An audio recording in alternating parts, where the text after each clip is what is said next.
मसाला भेंडी बनवण्यासाठी आपण पाव किलो भेंडी, लसूण, 5-6 मिरच्या, लिंबू, कोथिंबीर घेतली आहे.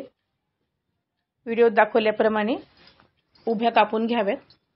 एका मिक्सरच्या भांड्यामध्ये मिरच्या, जिरे, लसूण, थोडेसे मीठ, त्याचबरोबर 3 मोठे चमचे डाळवं घ्यायचे. जे इथे तुमच्याकडे भाजलेले दाणे असतील ते घेतले तरी चालतील, पण डाळव्याची चव खूप सुरेख लागते.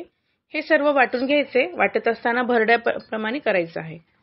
इथे मी कांदा चिरून घेतलेला आहे, कोथिंबीर, कढीपत्ता पण घेतलेला आहे. कढई कोरडी असावी, त्यामुळे काय होतं की आपल्या गॅसची बचत होते. कढईमध्ये तेल गरम करून त्यामध्ये जिरे, मोहरी,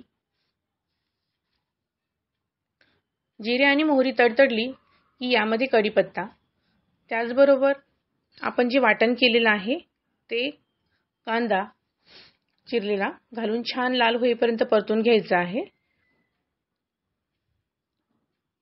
परतत असताना हलकेसे मीठ पण वापरायचे आहे, जेणेकरून कांदा लवकर परतला जाईल.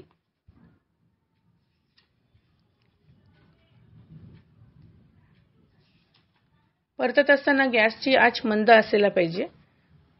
इथे बघितल्याप्रमाणे बघा की आपण जो भरडलेला आहे ते एकदम भरडा केलेला आहे. एकदम बारीक आपल्याला वाटण करायचं नाहीये.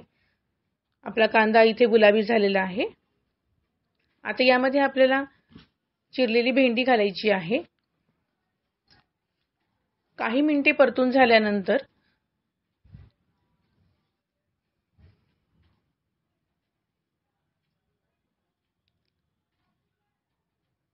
काही मिनिट आपण परतून घेऊयात.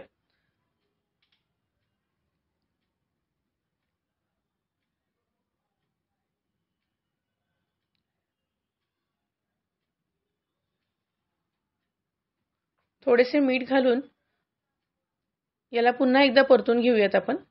आधी आपण मीठ घातलेले आहे, त्यामुळे आपण आताचे मीठ थोडेसे कमीच घालायचे, कारण वाटणामध्ये आणि कांद्यासोबत आपण जरा मीठ टाकलेले आहे, त्या हिशोबाने मीठ टाकायचं आहे. यामध्ये आता अर्धा चमचा हळद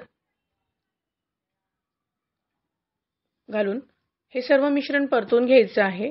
थोडासा मी इथे किचन किंग किंवा गरम मसाला वापरायचा आहे. मी किचन किंग मसाला वापरलेला आहे. तो जर अवेलेबल नसेल तर तुम्ही इथे गरम मसाला किंवा काळा मसाला वापरला तरी चालेल. आवडत नसेल, नाही वापरला तरी चालेल. आता आपल्याला एका ताटामध्ये थोडेसे पाणी घेऊन याची वाफ आणायची आहे. ताटामध्ये पाणी ठेवल्याने भेंडी तळायला लागत नाही आणि चिकटही होत नाही. छान वाफ आलेली आहे आणि भेंडी परतून झाली की आता यामध्ये आपल्याला बघून घ्यायचं व्हिडिओत दाखवल्याप्रमाणे. यामध्ये आता आपल्याला लिंबू पिळायचं आहे.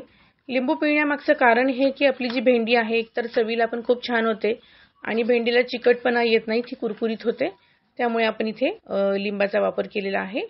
भरपूर सारी कोथिंबीर इथे वापरायची आहे. आपण वाटणामध्ये मिरची टाकलेली आहे. मिरची जर तुम्हाला घालायची नसेल, लहान मुलांसाठी बनवत असाल तर इथे थोडेसे तिखट वापरले तरी चालेल.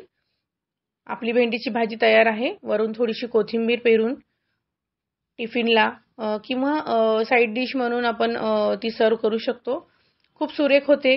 बनवून पहा कशी झाली, नक्की सांगा. चॅनलला सबस्क्राईब केलं नसेल तर सबस्क्राईब करा, लाईक करा, शेअर करा आणि कमेंट करायला विसरू नका.